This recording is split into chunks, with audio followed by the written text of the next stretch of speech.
Oh man, I got to open for Paul Carrack years ago in Rotterdam and Amsterdam, a few other spots in Holland.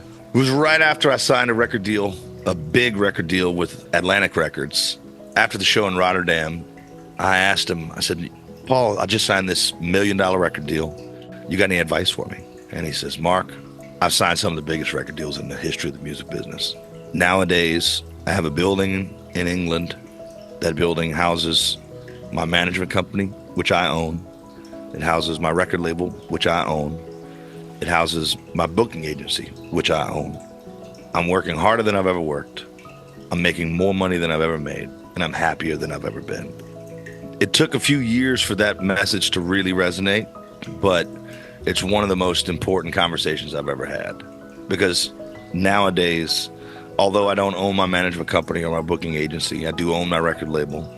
I'm definitely working harder than I've ever worked. I'm making more money than I've ever made, and I'm definitely happier than I've ever been.